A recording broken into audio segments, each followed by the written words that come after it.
සාදු සාදු සාදු. නමස්කාර වේවා බුදුරුවනට සැමදා බුදු හිමි සරණ යමි. නමස්කාර වේවා ධම්රුවනට සැමදා සදහම් සරණ යමි. නමස්කාර වේවා සංඝරුවනට සැමදා මහා සංඝ සරණ යමි. නමස්කාර වේවා තුනුරුවනට සැමදා තිසරණ සරණ යමි. සාදු සාදු සාදු. පළමුවෙන්ම අපට ගෞතම බුදුරජාණන් වහන්සේගේ උතුම් ශ්‍රී සද්ධර්මය ඉතාමත් කරුණාවෙන් යුතුව කියලා දෙන අපගේ ගුරු දේවෝත්තම පින්වත් ලොකු ස්වාමින් වහන්සේට අප හැම දිනාගෙම ගෞරවනීය වන්දනාව වේවා. සාදු සාදු සාදු. ශ්‍රද්ධාවන්ත පින්වත්නි, අද දවසේදීත් ඔබ මේ සූදානම් වෙන්නේ මේ පින්බර වස්සානයේ අපි ආදරයෙන් සරණ ගියපු බුදුරජාණන් වහන්සේගේ උතුම් ශ්‍රී සද්ධර්මය ශ්‍රවණය කරන්නට. ඉතින් අද දවසේ පින්වත් ඔබ හැම දිනාට මේ උතුම් ධර්මයේ ශ්‍රවණය කරන්නට බැතිබර විකාශන දායකත්ව අනුග්‍රහ දරන්නේ කැනඩාවේ ටොරන්ටෝ මහමෙවුනාව භාවනා අසපුවට සම්බන්ධ පින්වත් මොවින් දිලිනි කුලතිලක යන දෙපළ සහ ඥානා වික්‍රමාරච්චි මෑණියන් විසින්. පින්වත්නි, අපිට බුදුරජාණන් වහන්සේ සරණ යන්නට අවස්ථාව ලැබිච්ච නිසා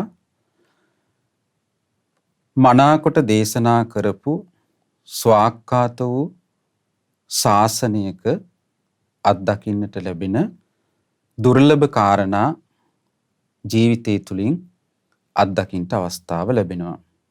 ඉතින් පින්වත්නි, මේ අතර සම්මා සම්බුදුරජාණන් වහන්සේ නමකගේ ශාසනය තුළ ඒ ශාසනයේ පිළිවෙත් පුරන භික්ෂූන් වහන්සේලාට තමන්ගේ ධර්ම මාර්ගය දියුණු කරගෙන සාර්ථක කරගන්නට ලැබෙන කාල පරිච්ඡේදයක් හැටියට වස්සාන කාලය හඳුන්වන්න පුළුවන්. අතීතයේ දෙස බැලුවහම බොහෝ රහතන් වහන්සේලා, මගපලලාභී උතුමන් වහන්සේලා මේ වස්සාන කාලය තුල එකතැනකට වෙලා ධර්ම මාර්ගය දියුණු කිරීමේදී අරහත්වය සාක්ෂාත් කරපු ශ්‍රාවක සංඝ පිරිස් බොහෝ, මගපලලාභී ශ්‍රාවක බොහෝ පිරිස් හිටියා. ඒ වගේම තමයි ගිහි පින්වතුන්ට අවස්ථාව ලැබෙනවා මේ වස්සාන කාලය තුල ජීවිතේට දන් පැන් පූජා කරලා ශ්‍රාවක සංඝ රත්නයට, ඒ වගේම ධර්මයේ ඉගෙනගෙන ගුණධර්ම දියුණු කරලා ධර්ම මාර්ගයේ දියුණු කරගන්න. එතකොට මේ හැම දෙයක්ම ස්වාක්ඛාත වූ ශාසනයක සම්මා සම්බුදු කෙනෙක්ගේ ශාසනයක් තුල දකින්ට ලැබෙන සුවිශේෂී අවස්ථා.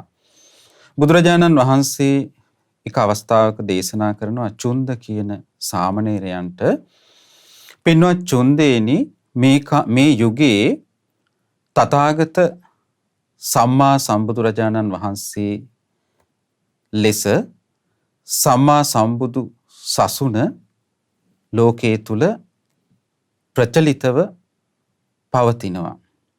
ශාස්ත්‍රූන් වහන්සේ හැටියට මෙකල මම සම්මා සම්බුදුරජාණන් වහන්සේ බවට පත් වෙලා මේ උතුම් ධර්මයේ ලෝකයට දේශනා කරනවා. තේ ධර්මයේ ස්වාක්ඛාතයි. මනාකොට දේශනා කරපු ධර්මයක්. ඒ ධර්මයේ තුලින් කෙලෙස් සංසිඳවනවා. කෙලෙස් දුරු කරලා දානවා. ඒ වගේම ඒ ධර්මය අනුගමනය කරමින් ශ්‍රාවක සංඝ රත්නයත් ධර්මය සාක්ෂාත් කරලා ධර්මයේ තුලට පැමිණිලා වාසය කරනවා. බුදුරජාණන් වහන්සේ දේශනා කරනවා පින්වත් චුන්ද සම්මා සම්බුදු තථාගතයන් වහන්සේ දසවස් ඉක්ම ගිහිල්ලා ස්ථවිර බවට පත් වෙලා වයෝවෘද්ධ බවට පත් වෙලා වැඩ වාසය කරන්නේ. ඒ වගේම ඒ ධර්මය ස්වාක්කාතයි මනාකොට දේශනා කරලා තියෙන්නේ. ඒ ධර්මයේ තුලට පැමිණිච්ච ශ්‍රාවක භික්ෂූන් ස්ථවිර බවට පත් වෙලා රහතන් වහන්සේලා බවට පත් වෙලා වැඩ සිටිනවා. ඒ වගේම මධ්‍යම භික්ෂූන් මේ ශාසනය තුල වැඩ සිටිනවා. නවක භික්ෂූන් මේ ශාසනය තුල වැඩ සිටිනවා. ඒ වගේම භික්ෂුණීන් ස්ථවිර බවට පත් වෙලා දසවස් ඉක්ම ගිහින් වැඩ සිටිනවා. ඒ වගේම මධ්‍යම භික්ෂුණීන්, ඒ වගේම මධ්‍යම වස් ඇති භික්ෂුණීන්, ඒ වගේම නවක භික්ෂුණීන් මේ ශාසනය තුල වැඩ සිටිනවා. ඒ වගේම තමයි ගිහි ජීවිතේ ගත කරන බ්‍රහ්මචාරීව වාසය කරන ශ්‍රාවකයෝ උපාසකයින් බවට පත් වෙලා වාසය කරනවා. බ්‍රහ්මචාරී උපාසිකාවන් මේ බුද්ධ ශාසනය තුල වැඩ සිටිනවා. ඊගාවට කාම භෝගී ජීවිත ගත කරමින් උපාසක බවට පත් වෙලා වාසය කරන උපාසකවරු උපාසිකාවන් මේ බුද්ධ ශාසනය තුල වැඩ සිටිනවා. ඒ වගේම තමයි මේ බුද්ධ ශාසනය සියලු දෙවි මිනිසුන් අතර බොහෝ ප්‍රචලිතයි. බොහෝ දෙනා මේ ශාසනයෙන් බොහෝ ප්‍රතිඵල ලබනවා. ඒ වගේම තමයි පින්වත් චුන්දේනි තථාගතයන් වහන්සේ දේශනා කරපු මේ ධර්ම විනය සහිත ශාසනය තමයි යම්තාක් ශාස්ත්‍රෝන් ලෙස ප්‍රතිඥා දෙන අය සිටිද්ද ඒ සියලු දෙනා අතරින් දෙව් මිනිසුන් අතර බොහෝ ප්‍රචලිත වෙලා බොහෝ සත්කාර සම්මාන පුද සත්කාර ලැබමින් බබලන ශාසනයක් බවට පත් වෙලා තියෙන්නේ. ඒක නිසා සම්මා සම්බුදුරජාණන් වහන්සේ නමක් විසින් මේ බ්‍රහ්මචර්ය සහිත නිවන් මඟ දේශනා කිරීමෙන් ඒ සියලු දෙව් මිනිසුන්ට බොහෝ යහපත පිණිස පවතිනවා කියලා බුදුරජාණන් වහන්සේ දේශනා කළා. එතකොට පින්වත්නි බුදුරජාණන් වහන්සේ නමක් ඒ විදිහට දේශනා කළාට පස්සේ උන්වහන්සේගේ ශාසනයේ ප්‍රතිඵල බලාපොරොත්තුවෙන් ශාසනයට එන ගිහි පැවිදි සියලු දෙනාට බොහෝ යහපත සලසා ගන්නට අවස්ථාව ලැබෙනවා. ඉතින් ඒක නිසා ගිහි ජීවිතය ගත කරන කෙනත් භාග්‍යතුන් වහන්සේගේ ශාසනය තුල නිවන් මඟ අනුගමනය කරමින් සීලාදී ගුණධර්ම දියුණු කරමින් දානපැන් පූජා කරමින් මේ ධර්මය ජීවිතය තුළින් අත්දකින්න උත්සාහවත් වෙනවා නම් ඔවුන් සැබවින්ම පින්වන්තයින් වාසනාවන්තයින් බවට පත් වෙනවා. ඉතින් භාග්‍යතුන් වහන්සේ දේශනා කළා උන්වහන්සේ මේ පින්වන්තයින්ට ප්‍රඥාවන්තයින්ට තමයි තමන්ගේ මේ ධර්මයේ තියෙන්නේ කියලා. සමහර අවස්ථාවන් වල බුදුරජාණන් වහන්සේ පින්වන්තයින් දකිනවා. ප්‍රඥාවන්තයින් දකිනවා. භාග්‍යතුන් වහන්සේ දේශනා කළා දූරේ සන්තෝ පකාසෙන්ති හිමවන්තෝව පබ්බතෝ. ඒ පින්වන්ත ප්‍රඥාවන්ත අය තථාගතයන් වහන්සේට පේනවා හිමාල පර්වතය ඈතට පේනවා වගේ. අසන්තෙත්ත නදිස්සන්ති රත්තිකිත්තා යථාසරා. නමුත් පින් නැති ප්‍රඥාව මෝරපු නැති අය බුදුරජාණන් වහන්සේගේ ඒ නුවණැසට හසු වෙන්නේ. ඒ මොකද පින් නැති නිසා. ඒක හරියට බුදුරජාණන් වහන්සේ දේශනා කරනවා අන්ධකාරයේ ළඟට වැටිච්ච ඊතලයක් වගේ. ඉතින් පින්වත්නි බුදුරජාණන් වහන්සේගේ ශාසනය තුල එතකොට ඒ පින්වන්ත උත්තම මිනිසුන් තමන් මේ දීර්ඝ සසරේ පෙර කිසිදාක අත් නොදුටු උතුම්ම ලාභය ලබනවා. ඒක නිසා භාග්‍යතුන් වහන්සේ පින්වන්තයට උපකාර කරනවා. පින්වන්තයින් සොයාගෙන යනවා. ඉතින් අද දවසේදීත් ඔබට අපි සිහිපත් කරන්නේ එවන් මහා පින්වන්තයෙක් ගැන. බුදුරජාණන් වහන්සේ බොහෝ වෙහෙස මහන්සි වෙලා කැපවීමෙන් ජීවිත අවබෝධය දක්වා ඔහු පසුපස යමින් උතුම්ම ලාභය ලබලා දුන්න පින්වන්තයෙක් පිළිබඳව. සුත්ත නිපාතේ අට්ටක වර්ගයේ තියෙන කාම සූත්‍රය මූලික කරගෙන ඔබට දහම් කාරණා අද අපි කියලා දෙන්නේ. ඉතින් මේ සූත්‍ර දේශනාවට මූලික වෙච්ච ලස්සන පසුබිමක් තියෙනවා. ඒ කාලේ පින්වත්නි බුදුරජාණන් වහන්සේ වැඩ සිටි සවැත් නුවර එක ගොවි මහත්තයෙක් හිටියා බ්‍රාහ්මණයෙක්. ඉතින් මේ බමුණා යවකෙතක් වපුරන්ඩ අචිරවතී නදිය අසල එක බිමක් සූදානම් කරන්ට උදේම ඒ තැනට ගියා. බලන්න එතකොට බුදුරජාණන් වහන්සේ පින්වන්තයින් දකිනවා. ප්‍රඥාවන්තයින් දකිනවා. එදා භාග්‍යතුන් වහන්සේගේ මහා කරුණාවට යොමු වුණේ මේ බ්‍රාහ්මණතුමා. නමුත් ඔහු දන්නේ නැහැ. අද නෙමෙයි ඒ අවස්ථාව උදා වෙන්නේ තව ටික කාලෙකින්. බුදු කෙනෙක් කැප වෙනවා ඒ වෙනුවෙන්. ඉතින් මේ බ්‍රාහ්මණයා කුඹුර සකස් කරනකොට උදේම බුදුරජාණන් වහන්සේ පාත්‍ර සිවුරු අරගෙන එතනින් පිණ්ඩපාතේ වඩිනවා. උන්වහන්සේ නැවතිලා ඇහුවා බ්‍රාහ්මණය මොකද මේ කරන්නේ කියලා. එතකොට මේ බමුණ කියනවා ශ්‍රමණ බවත් ගෞතමයන් වහන්සේ මම මේ යවකෙතක් හදන්ට පොළොව සකස් කරනවා කිව්වා. බුදුරජාණන් වහන්සේ කිසි දෙයක් දේශනා කළේ නැහැ. හොඳයි කියලා පිටත් වෙලා වැඩියා. ඊට පස්සේ ආයෙ ටික දවසකින් බුදුරජාණන් වහන්සේ මේ කෙත කුඹුර ළඟින් වඩිනවා. එතකොට එදා මේ බ්‍රාහ්මණතුමා හොඳට කුඹුර හාන මඩ කරනවා. ඇහුවා මොකද කරන්නේ කියලා. මම මේ කුඹුර වපුරන්න බිම සකස් කරනවා කිව්වා. හොඳයි කිව්වා. බුදුරජාණන් වහන්සේ වැඩියා. ඊට පස්සේ ආයෙ ටික දවසකින් මේ බ්‍රාහ්මණතුමා දැන් වීහින්ට සූදානම් වෙනවා. යව ඉහින්ට සූදානම් වෙනවා. එදත් බුදුරජාණන් වහන්සේ එතනින් වැඩියා.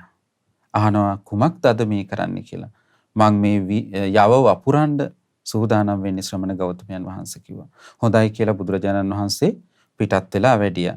දැන් ඔන්න ටික කාලෙකින් මේ යව හොඳට පැලවෙලා ලස්සනට නිල්ල. එදා බුදුරජාණන් වහන්සේ එතනින් වඩිනවා. මේ බ්‍රාහ්මණතුමාගෙන් අහනවා අද මොකද මේ කරන්නේ කියලා. එතකොට මේ බ්‍රාහ්මණතුමා කියනවා ශ්‍රමණ බවත් ගෞතමයන් වහන්සේ දැන් මේ යව හොඳට පැලවෙලා මම මේ වල් නෙලනවා කියනවා. හොඳයි කියලා පිටත් වෙලා වැඩියා. ඊට පස්සේ දැන් ඔන්න ටිකෙන් ටික පින්වත්නි මේ යවකෙත හොඳට සරුසාරෙට වැඩිලා අස්වැන්න නිලන්ඩ ආසන්න වෙනකොට බුදුරජාණන් වහන්සේ ඉදත් වැඩියා. වැඩම කරලා අහනවා බ්‍රාහ්මණතුමනි මොකද මේ අද කියලා ඇහුවා. අනේ ශ්‍රමණ ගෞතමයන් වහන්සේ මගේ මේ යවකෙත හොඳ සරුවට දැන් වැඩිලා අස්වැන්න හිට ගන්නට සූදානම් වෙන්නේ කිව්වා. බුදුරජාණන් වහන්සේ හොඳයි බ්‍රාහ්මණය කියලා පිටත් වෙලා වැඩි. එතකොට භාග්‍යතුන් වහන්සේ දැනගත්තා දන්නවා ඔහුට මේ අස්වැන්න තමන්ගේ ගෙදරට ගන්න අවස්ථාව ලැබෙන්නේ නැහැ කියලා. එදා හොඳට දැන් ටිකෙන් ටික කලුවර කරගෙන වහින්න පටන් ගත්තා. වලාකුළු බර වෙලා වහිනවා දැන්. බ්‍රාහ්මණතුමා ගෙදර හිටියේ. කල්පනා කළා ටිකක් වැහැලා නවතී කියලා. නවතින්නේ දිගටම වැස්ස වහිනවා. එළි වෙනකන් වැස්සා. හොඳටම වැස්සා. දැන් බ්‍රාහ්මණතුමාගේ හිතේ තියෙන්නේ අනේ ඉක්මනට මට කුඹුරට ගිහිල්ලා කුඹුර බලන්ට කියලා. උදේ පාන්දර වැස්ස නැවතුනාට පස්සේ කුඹුරට යනකොට කෙතක් තිබුණේ නැහැ. අචිරවතී නදිය පිටට ගලලා සම්පූර්ණයෙන්ම යවකෙත යට වෙලා. මේ බ්‍රාහ්මණතුමාට ගොඩාක් දුක හිතුණා. එතන අඬා වැළපුණා. අයියෝ මගේ යවකෙත කියලා ඒ සැනින් ගෙදරට දුවගෙන ආවා. ඇවිල්ලා දැන් ඇඳේ වැතිරිලා අඬනවා, වැළපෙනවා. ඔහු බලාපොරොත්තු වෙච්ච දේ ඉෂ්ට වුණේ නැහැ. ඊට පස්සේ පින්වත්නි එදා බුදුරජාණන් වහන්සේ කෙතට නෙමෙයි වැඩියේ, ගෙදරට වඩිනවා.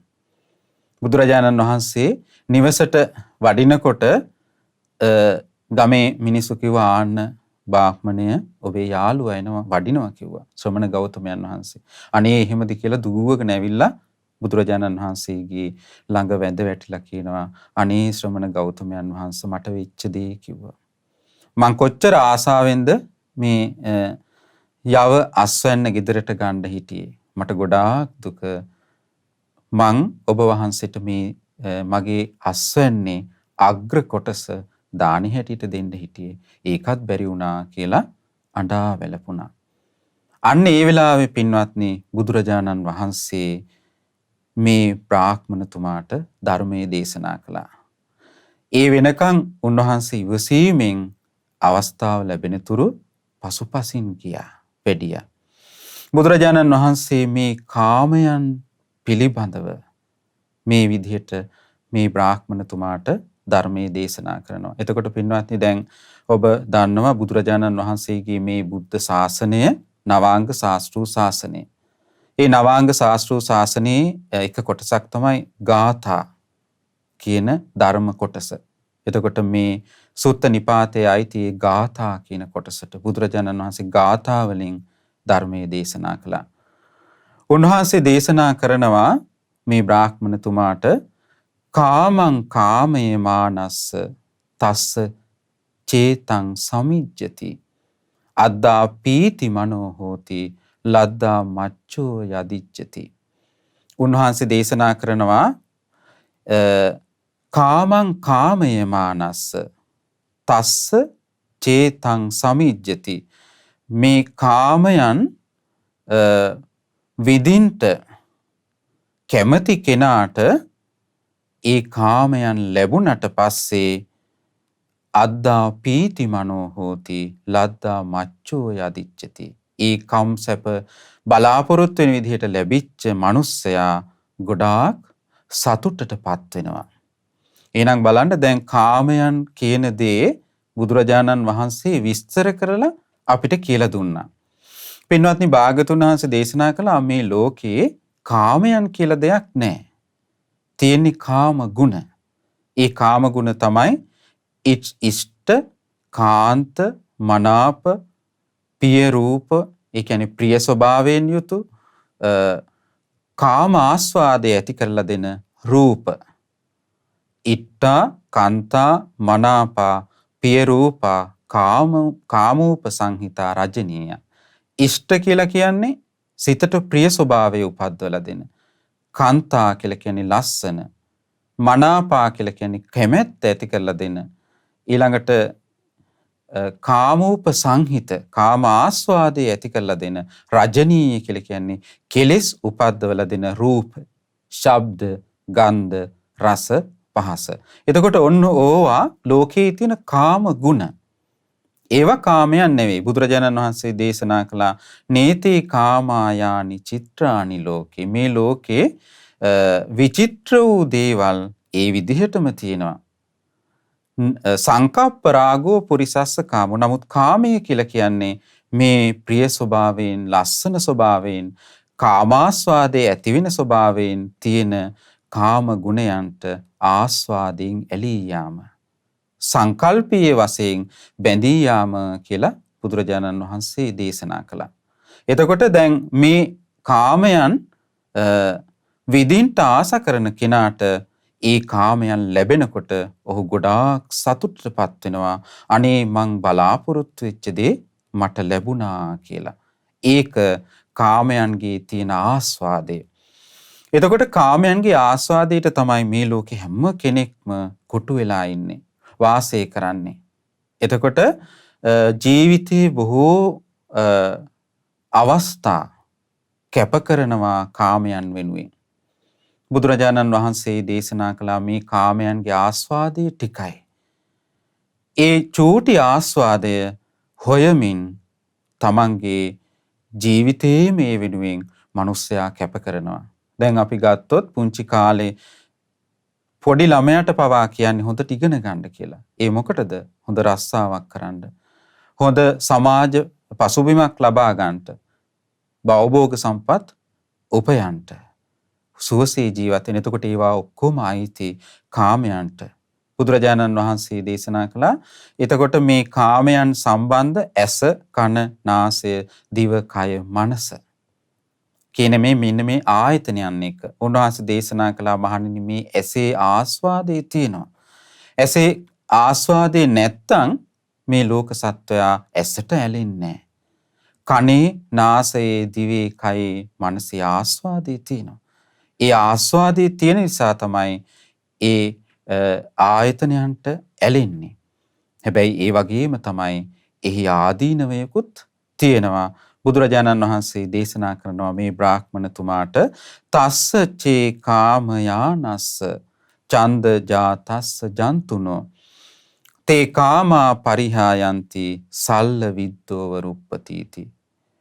මේ කාමයන් කැමැතිව කාමයන් කෙරෙහි ආසාව උපදවගෙන සිටින සත්වයාගේ, මනුස්සයාගේ ඒ කාමයන් නැති වී යන අවස්ථාවේ ඔහු දුකටපත් වෙනවා කියනවා. ඔහු දුකටපත් වෙනවා, වැළපෙනවා, හඬා වැළපෙනවා. කොහොමද? විස පොවපු හුලකින් පහර කාපු කෙනෙක් වගේ අඬා වැළපෙනවා. දුකටපත් වෙනවා. දැන් බලන්න මේ දේශනාව කරන්නේ අර බ්‍රාහ්මණතුමා මූලික කරගෙන හිතේ ලොකු බලාපොරොත්තුවක් තිබුණා. මං මේ අස්වැන්න ගෙදරට අරගෙන මගේ ඉදිරි කටයුතු ටික කරගන්නම් කියලා. නමුත් ඒ දේ කරගන්න බැරි වුණා. ඔහු බලාපොරොත්තු වෙච්ච දේ ඉටුනේ නෑ, වැළපෙනවා. කොහොමද වැළපෙන්නේ? විසපෙවූ හුලකින් පහර කාපු කෙනෙක් වගේ. එතකොට විසපෙවපු ඊයක්කින් පහර කෑවට පස්සේ එකතැන නෙවෙයි ඒ විස තියෙන්නේ. මුළු ශරීරයේ පුරාවටම ඒ විස යනවා. එතකොට ගොඩාක් දුකටපත් වෙනවා ඒ විස හුලකින් පහර කාපු කෙනා. ටිකෙන් ටික තමයි ඒ විස අයින් කරන්නේ. වෛද්‍යවරයෙක් ඒ හීය අයින් කරලා ඊට පස්සේ තුවාලේ පාදලා බේත් බැඳලා විස ටිකෙන් ටික අඩු කරන්නේ. එතකන් ඔහුට ගොඩාක් දුක් විඳින්න සිද්ධ වෙනවා. අන්න ඒ වගේ තමන් බලාපොරොත්තු වෙන දේ තමන්ට නොලැබුණාට පස්සේ ගොඩාක් දුකටපත් වෙනවා. ඒක කාමයන්ගේ තියෙන ආදීනව. බලන්න බුදුරජාණන් වහන්සේ පින්වත්නි දේශනා කරනවා මේ කාමයන්ගේ තියෙන ආස්වාදයේ වගේම ආදීනව. උන්වහන්සේ දේශනා කරනවා කාමයන්ගේ තියෙන ආදීනව තමයි ඒ කාමයන් බලාපොරොත්තුවෙන් මිල මුදල් හොයන කෙනා ගොඩක් වෙහෙසෙන්න ඕනේ. කුඹුරු සකස් කරන්න ඕනේ. ඊළඟට රස්සාවල් කරන්න ඕනේ. අවුව කියලා බෑ. වැස්ස කියලා බෑ. පින්න බඩගින්න කියලා බෑ. ඒවා කරන්න ඕනේ. රස්සාවල් කරන්න ඕනේ. මොකද කාමයන් හේතු කරගෙන. ඒක කාමයන්ගේ තියෙන ආදීනමය. ඊගාවට තමන් බලාපොරොත්තු වෙන ආකාරයට ඒ භවභෝග සම්පත් වේවා, මිල මුදල් වේවා ලැබෙන්නේ නැති වෙනවා. එතකොට ඔහු ගොඩාක් දුකටපත් වෙනවා. දැන් මේ බ්‍රාහ්මණතුමාට සිද්ධ වුණා මගේ. හොරහතුරෝ ගන්නවා. ඒවා ආරක්ෂා කරන්න ඕනි.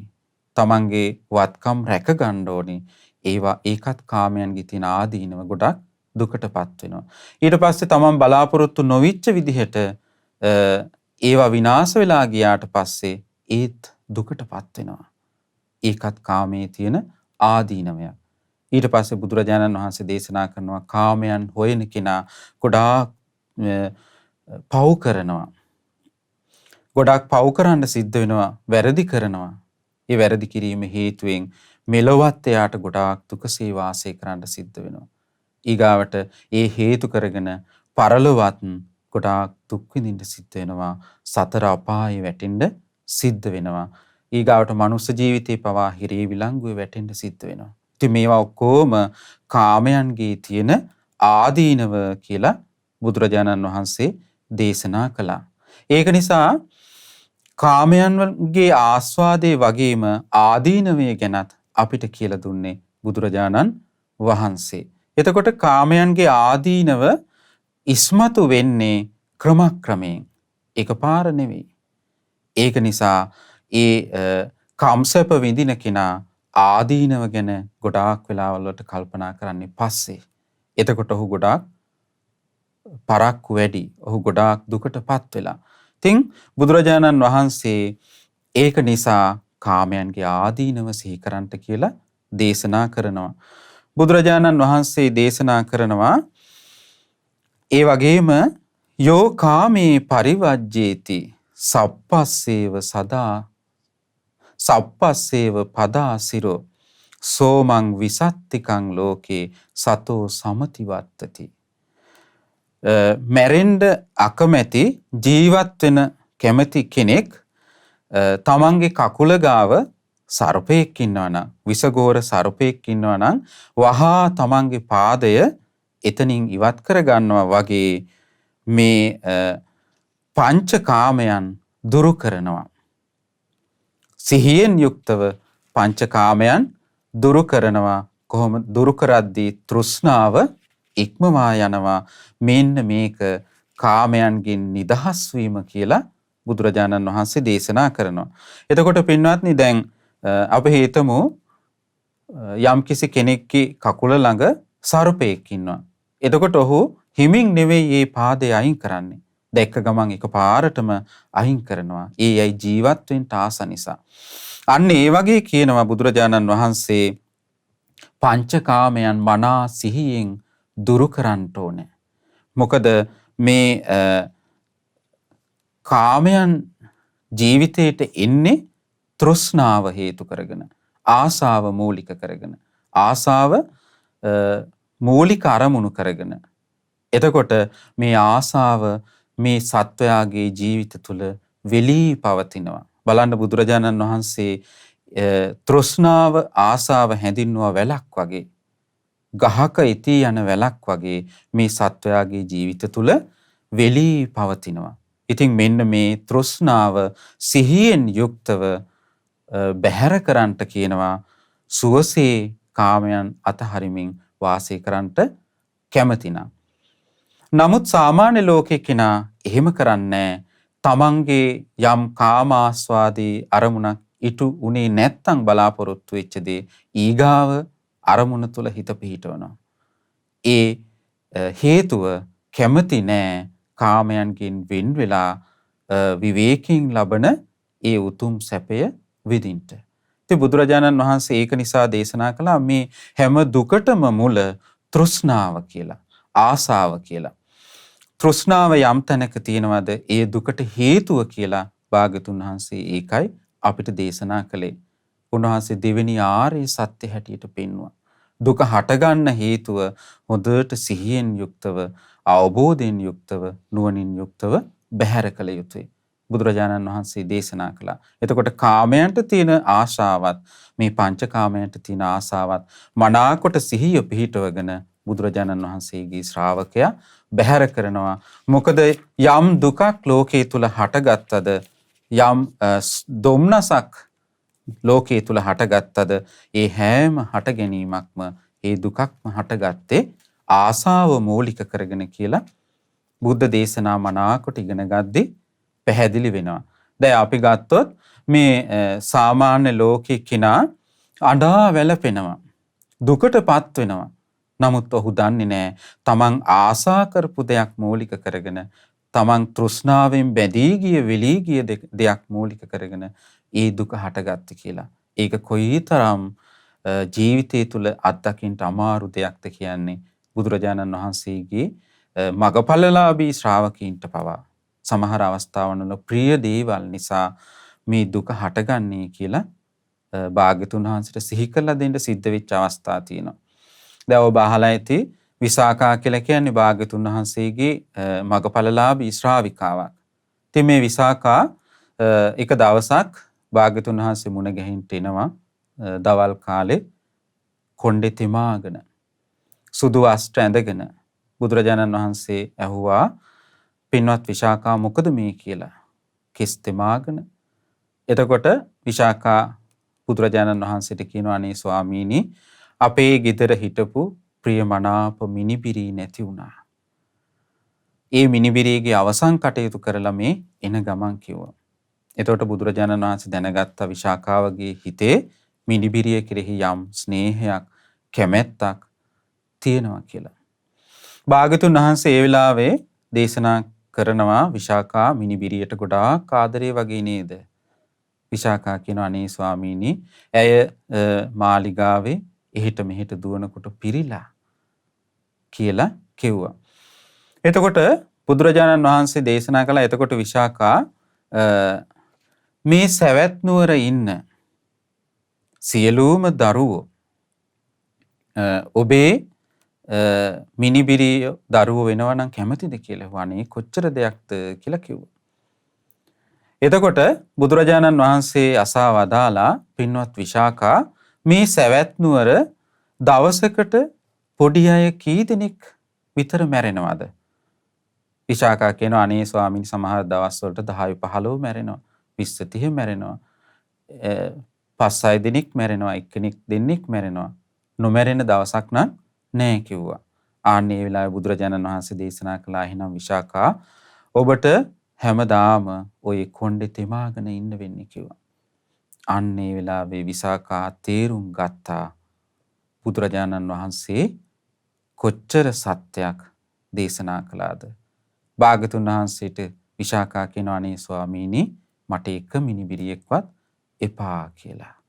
එතකොට භාග්‍යතුන් වහන්සේ දේශනා කරනවා මේ ලෝකේ යම්තාක් දුක් හටගනීද යම්තාක් ශෝක වැළපීම් සුසුම් හෙලීම් හටගනීද ඒ සියල්ල තෘෂ්ණාව මූලික කරගෙන ආසාව නිසා බැඳීම නිසා බන්ධන නිසා හටගන්නේ.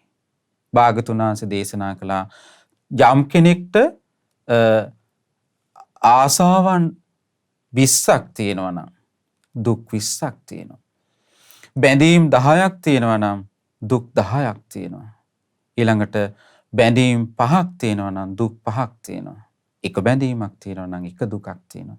කිසිම බන්ධනයක්, කිසිම ආසාවක්, කිසිම බැඳීමක් ජීවිතය තුළ නැත්තම් දුක් එකක්වත් නැහැ කියලා බුදුරජාණන් වහන්සේ දේශනා කළා. ඉතින් එහෙනම් කාමයන්ට තියෙන මේ බැඳී ගිය ස්වභාවය වැලක්සේ සිතේ බැඳී යන ස්වභාවය හේතු කරගෙන සත්වයා දුකට පත් වෙනවා. අන්න ඒක හටගන්නේ පංචකාමයන්ට තියෙන කැමැත්ත මූලික කරගෙන.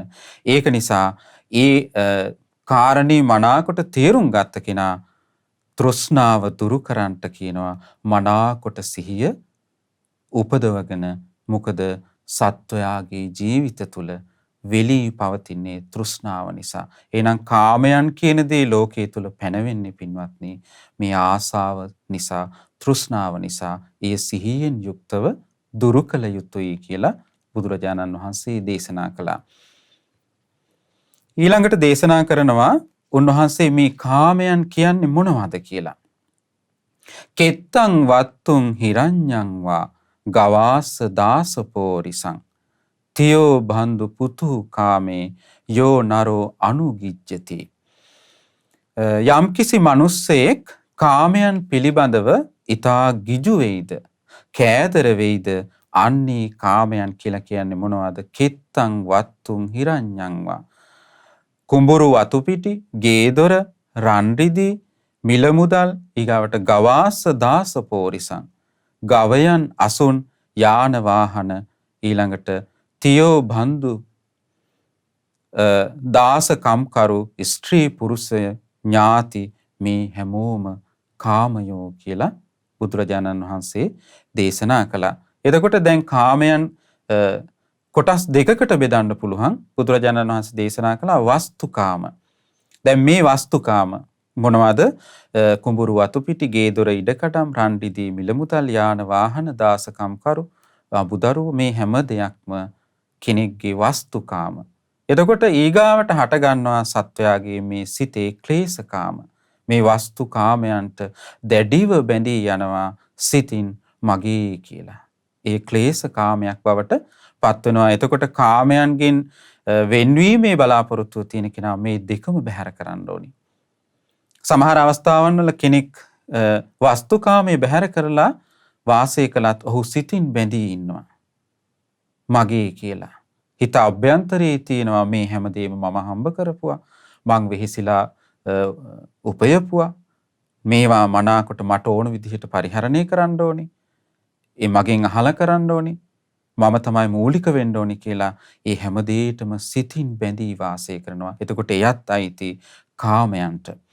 මෙන්න මේවට මේ බැඳී යන ස්වභාවය කාමයේ ආස්වාදය කියලා භාග්‍යතුන් වහන්සේ දේශනා කරනවා.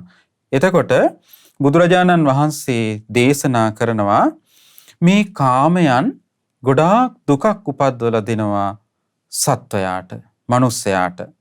ඒක නිසා කොහොමද මේ වගේ නිදහස් වෙන්නේ කියලා භාග්‍යතුන් වහන්සේ දේශනා කරනවා ලස්සන උපමාවකින්. උන්වහන්සේ දේශනා කරනවා අබලානං බලීයන්ති මද්දන්තේනං පරිස්සයා තතෝනං දුක්ඛ මන් වේති නාවං භින්න මිවෝදකං. පුද්ගලයාගේ සිත තුළ ඇතිවෙන ක්ලේශයන් කෙලෙස් කාමයන්ට ගිජු මිනිසා යට කරලා දානවා. මොනවද එතකොට කෙලෙස් කියලා කියන්නේ? රාගය, ද්වේෂය, මෝහය, ඊරිසියාව, එකට එක කිරීම, පලිගැනීම, බද්ධ වෛරය, මේ හැම දෙයක්ම කෙලෙස් කාමයනුත් එක්කෙන. එතකොට මෙන්න මේ කෙලෙස් සත්වයාව යට කරලා දානවා කාමයන් හොයන්ට වෙහිසෙන කෙනා. ඇයි ඒවා එක්ක තමයි තියෙන්නේ. නොයෙකුත් කරදරවලට ඔහු පත් වෙනවා කාමයන් හේතු කරගෙන. ඒ විතරක් නෙවෙයි සතර අපා දුකින් යුක්ත ඉපදෙන මැරෙන සසර ඔහුට ඉක්මවා යන්ට අවස්ථාව ලැබෙන්නේ කාමයන්ට ගිජු වෙච්ච කෙනාට. ඒ වගේ වසඟ වෙච්ච කෙනාට.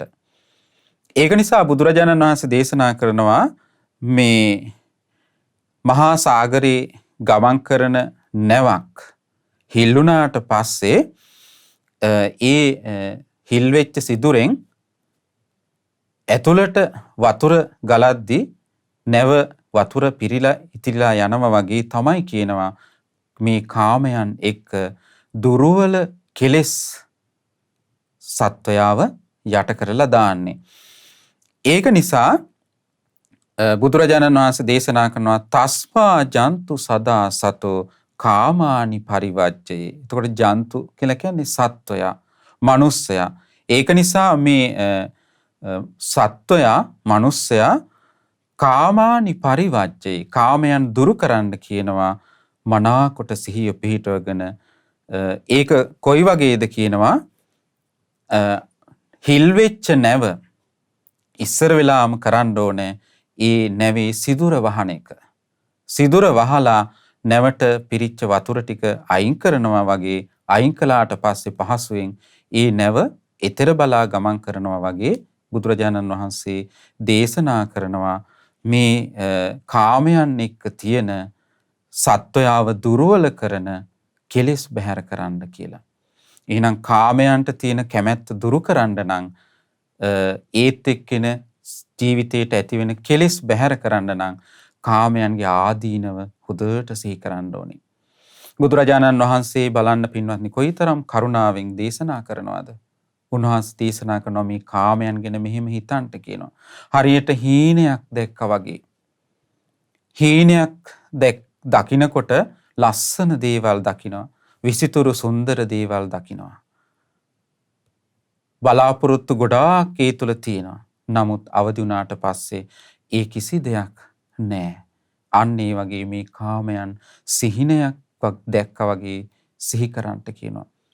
බොහෝ ආදීනව තියෙනවා, බොහෝ දුක් තියෙනවා, දුකටපත් කරලා දානවා කියලා. ඊගාවට බුදුරජාණන් වහන්සේ දේශනා කරන හරියට මස්වැදැල්ලක් වගේ දකින්න කියනවා මේ කාමයන්. දැන් මස්වැදැල්ලක් උකුස්සෙක් අරගෙන යනකොට අනිකුත් උකුස්සෝ පිටිපස්සෙන් ඇවිල්ලා කොටන්නේ මස්වැදැල්ලට නෙවෙයි. අර උකුස්සට. මස්වැදැල්ල අරගෙන යන උකුස්සට. එතකොට ඒ උකුස්ස මස්වැදැල්ල අතහැරියොත් තමයි කොටන එක නවතින්නේ. ආන් ඒ වගේ කාමයන් හරියට මස්වැදැල්ලක් වගේ. එහෙනම් මනා සිහියෙන් යුතුව නුවණින් යුතුව සංසිඳීම ඇති කරගන්නට නම් කාමයන් අතහරින්න ඕනේ. එතකොට බුදුරජාණන් වහන්සේ දේශනා කරන්න පින්වත්නි ඒ පංචකාමයන් කියන එක පිනට ලැබෙන එකක්. ඒක භුක්ති විඳිනවා. බුදුරජාණන් වහන්සේගේ ශ්‍රාවකයොත් නමුත් ඊට වසඟ වෙලා ඒ තුලම ඇලී ගැලී වාසය කරන එකයි බැහැර කරන්න ඕනේ. ඊගාට බුදුරජාණන් වහන්සේ දේශනා කරන හරියට ඇවිලෙන හුලුවත්තක් වගේ මේ කාමයන්. යම් කිසි කෙනෙක් හුලුවත්තක් අරන් යනකොට හුලඟ එන දිශාව තමන්ගේ අතපැත්තට නම් අත පිච්චෙනවා. එතකොට පිච්චෙන එකෙන් බේරෙන්න නම් හුලුවත් අතහරින්න ඕනේ. එතකොට තමයි පිච්චෙන්නේ නැත්තේ. ආන් ඒ වගේ කාමයන් නිසා ගොඩාක් පිච්චෙනවා මේ සත්වයා. දුකටපත් වෙන බුදුරජාණන් වහන්සේ ඒක නිසා දේශනා කළ හරියට මේ මනුස්ස ජීවිතේ හුඹහක් වගේ කිව්වා. හුඹහක් වගේ කිව්වා බුදුරජාණන් වහන්සේ. දවල්ට මේ රාත්‍රී කාලයට දුන් දමන දවල්ට ගිනි ඇවිලින හුඹහක් වගේ. ඒක භාග්‍යතුන් වහන්සේ දේශනා කරනවා මේ මිනිස්සයා සත්වයා රාත්‍රී කාලේ ඇඳට වැටිලා පහවදාට කරන්න තියෙන දේවල් කල්පනා කරනවා. ණය ගෙවන්න තියෙනවා. ඊගාවට ඇඳුම් පැළඳුම් ගන්න තියෙනවා. ආහාර හොයන්න තියෙනවා. රස්සාවේ කටයුතු තියෙනවා. ගොඩාක් දේවල් තියෙනවා. ඒවා හිත නින්දට යනවා. රාත්‍රී කාලෙට දුන් දමනවා. ඊට පස්සේ අර හිතපු දේවල් දවල් කාලේ කරන්න ඕනේ. ගිනි ගන්නවා දවල්ට. ඉතින් බුදුරජාණන් වහන්සේ ඒක නිසා දේශනා කළා මේ කාමයන් කියලා කියන්නේ ඇවිලෙන හුලුවත්තක් වගේ. එහෙනම් සිහිය පිහිටවගෙන ඒ කාමයන්ට තියෙන ආසාව බැහැර කරන්න කියලයි භාග්‍යතුන් වහන්සේ දේශනා කරන්නේ. ඊගාවට බුදුරජාණන් වහන්සේ දේශනා කරනවා ගිනි අඟුරු වලක් වගේ දකින්න කියනවා මේ කාමයන්. දැන් රහතන් වහන්සේලාගේ ජීවිත ගත්තොත් උන්වහන්සේලාට එක බලයක් තියෙනවා. ඒ තමයි මේ කාමයන් දකින්නේ ගිනි අඟුරු වලක් වගේ. සම්පූර්ණයෙන්ම බැහැර කරලා කාමයන් ගිනි අඟුරු වලක් වගේ දකිනවා. ඒ බලයක් උන්වහන්සේලාගේ. එහෙනම් ඒ විදිහට දකින්න කියනවා. දැන් ගිනිදලු නැති හොඳට රත් වෙච්ච අඟුරු තියෙන ගිනි රත්තරන් පාටින් දිලිසෙන ගිනි අඟුරු වලකට යම්කිසි පුද්ගලයෙක් අරගෙන යනවා නම් අත් දෙකිනුත් කකුල් දෙකිනුත් අරගෙන ගිහින් දාන්න හදනකොට ඔහු කරන්නේ ඒකින් බේරෙන්න වෙහෙසෙන එක. ඇයි ඒ දුකට අකමැති නිසා. ඒ වගේ කාමයන් බැහැර කරන්නට කියනවා ගිනි අඟුරු වලක් වගේ දකින්න කියනවා. මේ කාමයන් තුල ගොඩාක් දුක් තියෙනවා, ආදීනව තියෙනවා, දුක පැත්තට ඇදලා දානවා කියලා. ඊගාවට ණයට ඉල්ලගත්ත දෙයක් වගේ දකින්න කියනවා. ණයට ඉල්ලගත්ත දෙයක් වගේ කාමයන් කියලා දකින්න කියනවා. කාමයන් දකින්න කියනවා. අපි හිතමු කෙනෙක් උත්සවයකට යන්න ආභරණයක් ඉල්ල ගන්නවා යම් කිසි කෙනෙක්ගෙන්. එතකොට එයා ඒ ආභරණේ පැලඳගෙන යනවා. හැබැයි හිතේ තියෙන අනේ මේක කවුරුත් හොරා ගනීද? නැති වෙයිද? මොකද මට මේක ආපහු දෙන්න ඕනේ. එහෙම හානියක් වුණොත් තමන්ට අයහපත පිණිස පවතිනවා, දුක පිණිස පවතිනවා. අන්න ඒ වගේ මේ කාමයන් දකින්න කියනවා ණයට ගත්ත දෙයක් වගේ. බුදුරජාණන් වහන්සේ දේශනා කරනවා රුක් ඵලයක් වගේ දකින්න කියනවා. ගහක ගෙඩියක් වගේ දකින්න කියනවා. එතකොට හොඳට ගෙඩි තියෙන ගහක කෙනෙක් ගහ උඩට නැගලා ගෙඩි කනවා. එතකොට ගහට නගින්න බැරි කෙනෙක් බිම ඉඳලා පොරවකින් හරි ආයුධයකින් හරි අර ගහ කපනවා. කපද්දි ගහ බිමට වැටෙද්දි ගහේ ඉන්න කෙනත් බිමට වැටෙනවා. එහෙනම් ඉක්මනට ජීවිතයට ආසක් කරන කෙනා ගහෙන් බිමට බැහැ ගන්න ඕනේ. ගහ බිමට වැටෙන්න කලින් අන්න ඒ වගේ ගහක ගෙඩියක් වගේ දැකලා මෙන්න මේ කාමයන් අතහරිය යුතුයි කියලා බුදුරජාණන් වහන්සේ දේශනා කරනවා. ඉතින් මෙන්න මේ විදිහට භාග්‍යතුන් වහන්සේගේ මේ කාමයන් පිළිබඳව දේශනාව මේ බ්‍රාහ්මණතුමාට බුදුරජාණන් වහන්සේ දේශනා කළා. කාමයන්ගේ තියෙන ආදීනව දේශනා කළා. ඉතින් ඒ වගේම භාග්‍යතුන් වහන්සේ නිස්සරණය දේශනා කළා. කොහොමද මේ කාමයන්ගෙන් නිදහස් වෙන්නේ? උන්වහන්සේ දේශනා කළා මේ තෘෂ්ණාව බැහැර කරන්නට කිව්වා. වැලක් වගේ ශාරීරික ජීවිතය තුල ඉතිලා තියෙන ඊගාව උපත සකස් කරලා දෙන තෘෂ්ණාවට බුදුරජාණන් වහන්සේ දේශනා කළේ හරියට මැස්මක් වගේ ඊගාව ජීවිතේ සම්බන්ධ කරලා දෙන දේ.